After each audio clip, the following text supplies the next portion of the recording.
Are you bored, waiting for patch 3.0?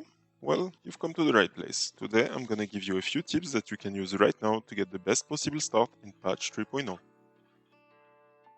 The first and most obvious tip is to collect Fighting Spirit Agate.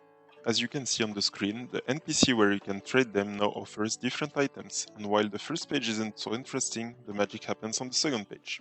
You can find Sukana and Malikor accessories for 3 agate each instead of 135, and while those accessories are far from being the best, they are very cheap, so you can use them to equip your alts or let's say a brawler if you want to play the new class.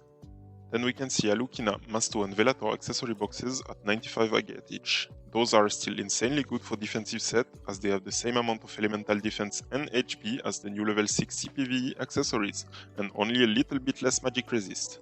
Finally, we have the skillbook selection box at 195 agate. This box allows you to choose any of the 2 level 60 skillbook of your class, and while this isn't the only way to get those skillbooks, they will not be so easy to get on the new map, so buying them straight away with agate when the patch hit will give you a big head start. The second tip is to collect Azure Gold medals. You can do that in Tempus and Abyssal Splinter. In patch 3.0, those medals become tradable, and there are multiple things you can do with them. The first one is obviously selling them to the broker to make Kina, but you can also use them to buy the level 55 gold PvP gear, since this gear now costs only medals, no abyss point required.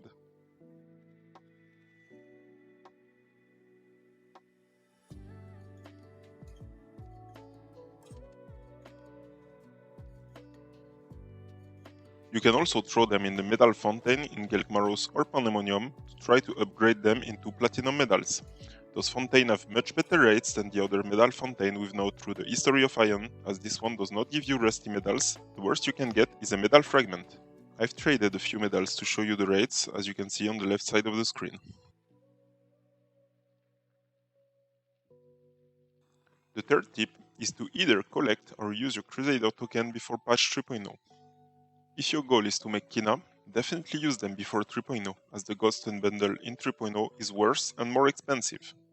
As you can see, it will be way harder to get tradable Godstone, especially the popular Blind and Silence Godstones, so I advise you to buy some of them now if you want to use them in the future.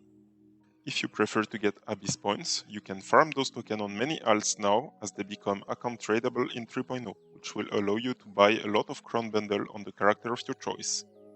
With these last two tips, it is theoretically possible to get a full ABG gear brawler on day 1.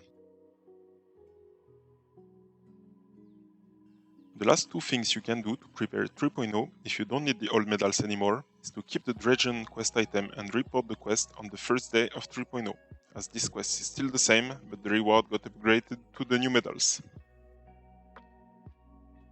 You can also save the nutritious poppy snack that you get in Crucible Challenge to feed them to this pet in 3.0. It will give you Mithril medal fragments.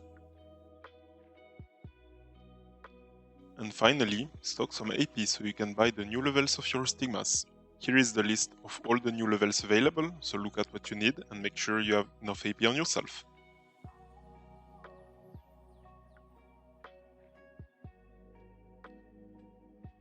That's it for today. I hope these tips were useful to you, and I'll see you in the next one. Bye!